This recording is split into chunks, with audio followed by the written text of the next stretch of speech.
As was mentioned, my name is Greg Wilhelm. I'm the publisher of City Lit Press, which is the publisher of Jason Tinney's book, Ripple Meets the Deep. It's my honor to introduce Jason. When I think of Jason, I think of the kind of cliche phrase, Renaissance man, but he truly is a Renaissance man.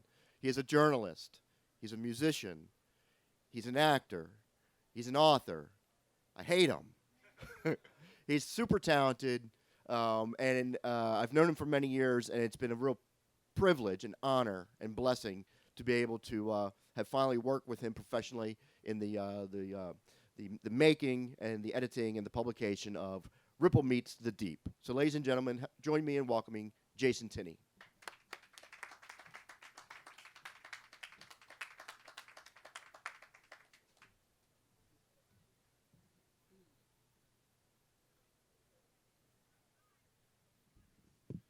Greg, you're too kind. Um, I would like to say something really quick about Greg Wilhelm and the City Lit Project in Baltimore. It has been. It's always interesting times in the city of Baltimore, but we have lots of monuments in Baltimore to various heroes of the War of 1812 and Cal Ripken and stuff like that, but Greg Wilhelm, when I met him, God, what has it been? 12 years now. The first thing I interviewed him when I was doing a freelance article for a magazine called The Urbanite, and Greg Wilhelm in the City Lit Project. I said to him, I didn't even know this guy. I didn't even really know anything about City Lit Project, but I knew that someday there needs to be a monument to Greg Wilhelm, because he has championed the written word in the city of Baltimore, and I say that all the time, and he never gets tired of hearing it, and I never get tired of saying it. So, and I'm honored and privileged to be here at the Gaithersburg Book Festival. Thank you to all the organizers and to Judd, and this is a great festival, and I'm glad to be able to be down here in this section of the state of Maryland. And so Ripple Meets the Deep is published by City Lit Press, which is an imprint of the City Lit Project.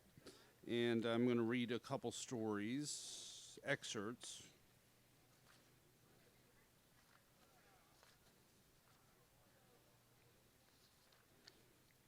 I'm also Greg Wilhelm's stunt double. So let's start with an excerpt from a story about a man and his relationship with a lawnmower and his ex-wife.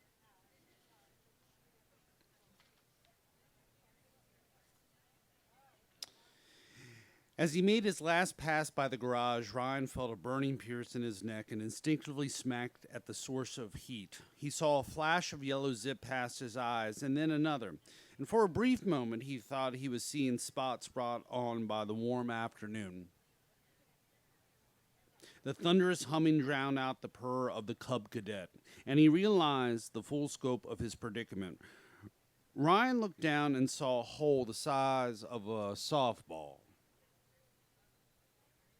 and it was erupting with yellow jackets. And they engulfed him in a cyclone. They bore into his skin, working their stingers as if Ryan was a mad sewing project. Struggling to remove his jeans, caught up at his boots, he fell to the ground, slashing at the denim with a pocket knife till they finally came apart at the ankles. He wrestled free from his T-shirt and ran to the house wearing only blue boxer shorts and work boots. Welts on his body swelled. Mixing water and baking soda, he tried to get his breathing under control. The pace applied to the wounds, Ryan lay down on the cool tile. Last summer, Denise's parents threw a pool party at their home, and Ryan knew. She wore a new bikini. She hadn't worn a bikini in years, not since before they were married. There was no mention of this new bikini. Not that one needed to be made, but Denise could have said something like, well, what do you think? Or how do I look? And she had started to work out. But it wasn't the bikini or her new sculptured body that unnerved him as much as it was the way he felt when he looked at her. There was a feeling of talons reaching down inside of his stomach, clawing at his guts. Standing on the deck, sipping a Coke, Ryan looked across the pool at his wife. She lay there, oil glistening on her flat frying pan stomach, her skin turning bronze, her eyes shaded by black wraparound sunglasses. Her mother brought out fruit salad while neighbors grasping cocktail glasses in the shape of pineapples walked in and out of the air-conditioned kitchen, leaving the sliding door open. Denise's father and her brother talked aimlessly about Terps football and Maryland's dismal chances of competing in the Big Ten. Bits of poorly packed hamburgers fell through grill grates, disappearing into blue flames. Denise simply lay there, oblivious, baking in the sun a million miles away. When they got home that evening, Denise told Ryan she wanted to go for a walk around Color Lake by herself. When she returned, he said, "You look beautiful in that bikini." "Thank you," she said in a voice that a stranger might acknowledge a compliment from another stranger.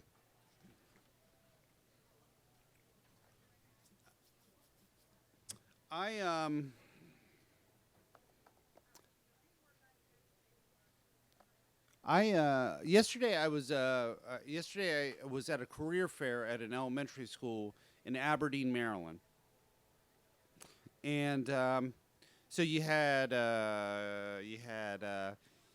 chefs, you had some musicians, you had firefighters, police officers, and I was the writer. And it was a lovely thing. But in this elementary school, we were all scattered through, and the different people were put at different tables. Now, being a writer, I had books, and I had pens, and that's about it. And but I was at the table about this size, so I was right there. And then the other three people from another occupation were the National Guard. So there was a writer, and there were three soldiers. Now, if you imagine this banner being a window in this elementary school, behind me in this window they've parked a Humvee. So I'm like, come on, how can I compete with a Humvee and fatigues? So we all got along really well. We laughed at each other well, they laughed at me more than I laughed at them because they had the Humvee. But at any rate, when I was trying to explain to these students that came up, well, how do you make stories? I said, well, you can make stories anywhere. I can be sitting here trying to convince you to be a writer while there's a Humvee behind me and trying to find you know where I'm going with this. Anyway, so there is a segue here. One of my favorite places to come up with stories is in the nooks of hotels, the breakfast nooks where you get the hard-boiled eggs, continental breakfast. And one of the stories in this collection, Ripple Meets the Deep, I'll be at line 8 in approximately when that train comes in. I love you can go to your grocery store, go to anywhere, man, and you can find great stories and great people. So this is my ode to the breakfast nook, and this is what I told the little kids.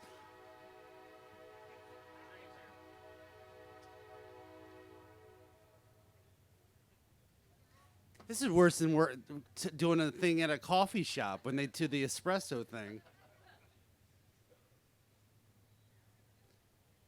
And this would be at the point where the soldiers were just laughing at me. They were just like, "Good luck." It was awesome. They're great. I told all the kids that I changed the oil in the Humvee when I'm not writing. I did. That's true. I did tell them that. Yeah. So anyway, so I told these young students that you can come up with stories anywhere, and I was just telling you before the train came in, I like writing stories about breakfast nooks, and this is my ode to a breakfast nook at a La Quinta Inn and Suites. It's called "Make Me a Pallet," St. James Infirmary.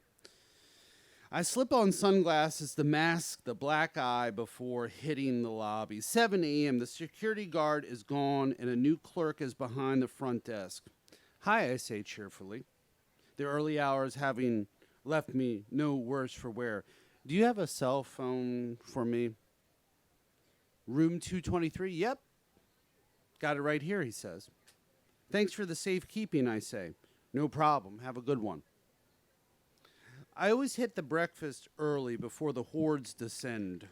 When the food is hot and the coffee is fresh, a few retired sightseeing couples have already hit ready to hit the road and keep pace with the sun are eating oatmeal and drinking tea.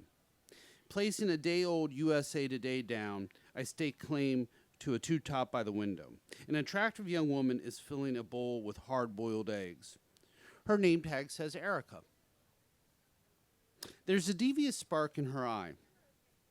Erica moves like an exotic dancer, her hips shoving air out of the way as she moves, weaves in and out of tables, picking up a cup here, a plate there. A single wild streak of pique runs through her blonde dye job and is strangled in a ponytail. Erica is a hellcat. I drop off my coffee, 2 eggs and a bagel, and fix a plate for Sophia, blueberry muffin, banana, and orange juice. The 2 businessmen I'd seen earlier this morning are dressed for golf. They take their coffee to the couch. "Good morning," Sophia says, giving me a kiss before sitting down at our table. "Sunglasses are a nice touch," she says. "Blueberry. Ah, very nice. Thank you." Her long chestnut hair is down, which I love, and she wears a soft V-neck T-shirt, which complements her slender torso. Yoga pants hug her hips. I can't get into the yoga voodoo thing, but I love Sophia in the apparel. Now it begins. They wander in, yawning and scratching. Their heads, teenagers, moppish hairs, and checked cotton pajama bottoms. Their mothers and fathers in identical pajama bottoms, wearing blue fluorescent Crocs. Then Scaricons. For anybody who doesn't know what a Scaricon is part of a convention of people who really are into sci-fi horror stuff, and they're staying at a casino across from where this La Quinta is. So those are the Scaricons. But they look gruesome. Then the Scaricons show up in the same gruesome wardrobe they're wearing when they return this morning. They are followed by gamblers who have doubled down, taking advantage of La Quinta's complimentary breakfast before indulging in the casino's all-you-can-eat buffet. Worn-down types dragging oxygen tanks.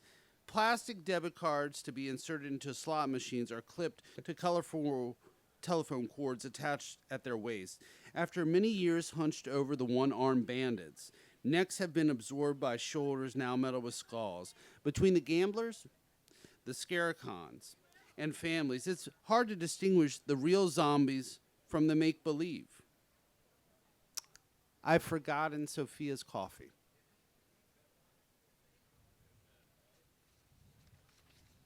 I was just told I have 10 minutes. I'm glad this story is almost over. Thank you.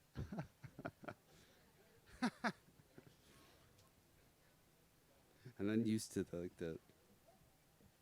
that thing. Between the Scaricons and families, it's hard to distinguish the real zombies from the make-believe. I've forgotten Sophia's coffee. I'm able to slip in and pour a cup while the slow walkers jockey for position around the waffle griddle, the rack of Fruit Loops and Frosted Flakes, and the microwave to nuke Jimmy Dean sausage biscuits. "Thanks," says Sophia. She peels her banana very slowly, playfully. "So what's her name?" "Who?" "The chick with the skunkish pink stripe in her hair," she says, her eyes darting to Erica, who is slinking her way to the waffle griddle. The 2 businessmen are having trouble producing batter from what can only be described as an udder affixed to a metal vat. Erica smiles with a firm grip. She takes hold of the udder and says, "Oh, It's very thick today. It's usually not this thick. I spread cream cheese on my bagel. I haven't talked to her. Oh, come on, Sophia says. When you see a party girl, takes you 5 seconds to get her name. I know what you like. Erica. Thought you said you didn't talk to her, Sophia says. I said I didn't talk to her. I never said I didn't know her name. It's on her name tag. Erica, she says, drawing out her name in a husky voice as she bites into her banana. She skims the newspaper and says she looks like a good reason not to have a girlfriend or a wife. All right, the final story that I'm going to read, thank you, is called January. I'm going to read this for 2 reasons. Well, I don't know if anybody here watches that show Mad Men, but apparently it's ending, and I've just recently started watching it. A friend gave it to me, the first season. But I knew about the show, and I knew that there was a blonde in the TV show that I was attracted to. And her name is January Jones. And I was born in January, and I had nothing else to do but to write this story one day. And I called it January. But also, today is Preakness in Baltimore. I believe it's the 140th running of the Preakness, and I covered Preakness for many, many, many, many years. And so there's references both to January Jones, Mad Men, and Baltimore and Preakness, and this is set in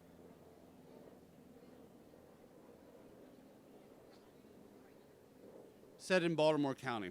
I was just waiting for the helicopter to go by. But the story is called January.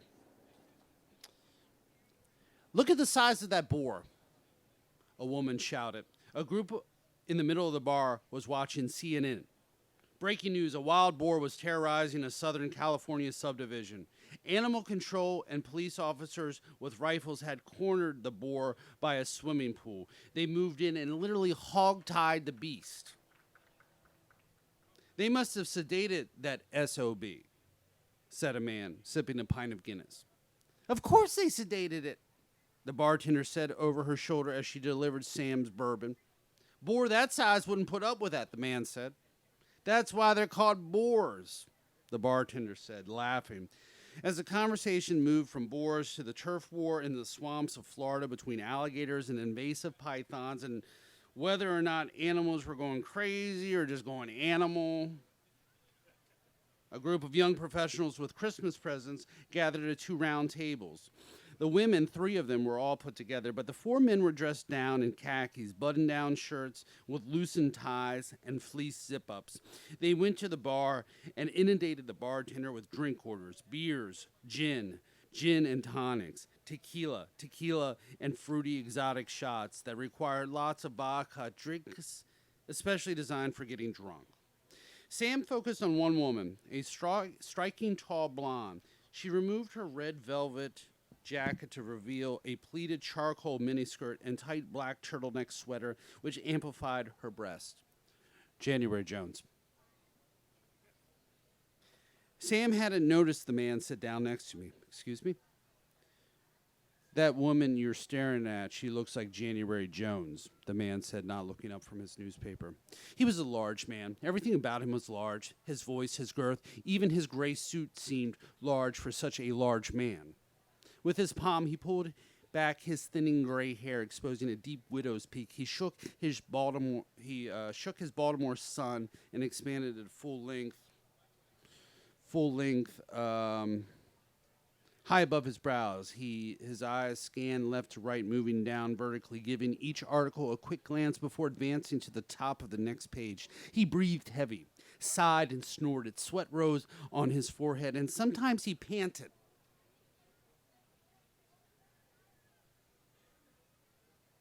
He readjusted his body upon the stool, trying to find the most comfortable position. Occasionally, he wiggled in his suit jacket and pulled at his shirt collar. He coughed, phlegm swimming in his throat for a moment until he could reach for a napkin, wipe his mouth, then managed to lean up and over to throw in a trash can behind the bar. The man had not ordered a drink, but a Miller Lite was delivered to him. He took a quick sip and said thanks, not looking from his paper. Who is January Jones? Sam said. Actress, the man said. She's on that TV show Mad Men. Never seen it, Sam said. He finished his bourbon and continued to stare at the blonde, who politely smiled at a male co-worker who was attempting to engage her in conversation. She's into sharks, the man said. That's her cause. You know, protecting sharks. That's her cause. She likes to protect sharks. He folded the paper and laid it down on the bar, giving his full attention to the sports section. The bartender came by and asked Sam if he wanted another Woodford. Yes, please, thank you. The man looked up from the paper. Derby bourbon. What's that? Sam said. Woodford, bourbon of the Kentucky Derby. Oh, didn't know that, Sam said. My family used to be in the horse racing business. My daddy trained and bred thoroughbreds. Maple Run Farm in the Worthington Valley, not far from here, up the road, Sagamore, where Native Dancer is buried. Native Dancer? Magnificent horse. A lot of great thoroughbreds trace their bloodlines back to Native Dancer. Sam offered the only thing he knew about horse racing. Well, I've been to Preakness a couple times.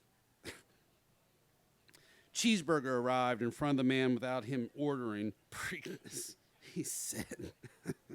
Circus. Half the people there don't even know a horse race is happening, just drinking and dressing up for a show. Drunken idiots running across tops of toilets in the infield. The man lifted his bun and dumped a side of jalapenos on the burger. Then he drenched it with ketchup. He cut the sandwich in half. Limestone, he said. Good for making horses' bones strong and that bourbon you're drinking. The man bit into half of the divided cheeseburger. He wiped away the ketchup. Did I just get the call? I don't know. I'm distracted. 5 minutes? Thank you. 5 minutes into the cheeseburger,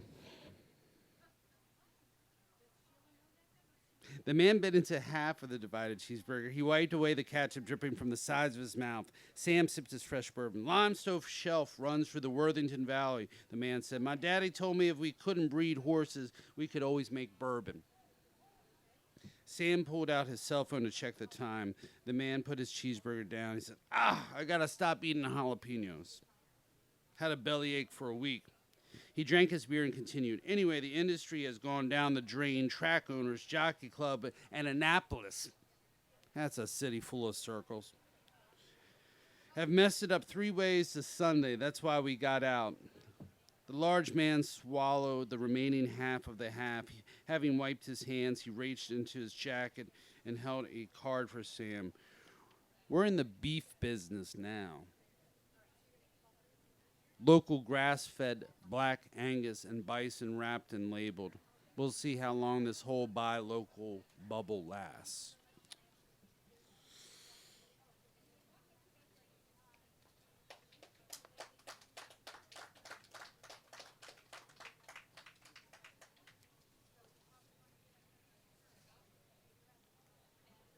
Are there any questions? Actually, I'm going to read. I think I have 2 minutes. Cool. All right. I can do something in 2 minutes. Trust me.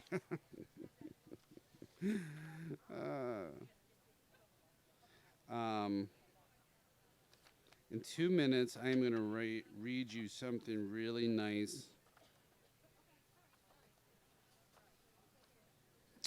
I'd like to send this out to my wife, who is here. He turns, looks at her, deep in sleep, covers pulled over her nose, chest rising and falling, snoring, a sound on par with the growl of hot rods roaring out at the racetrack, sounds of faraway hot summer nights. This snoring thing used to drive him crazy, keep him up, wake him, but after all these years, this sound brings him comfort. Strange, the little things that bring a man comfort. Thanks a lot.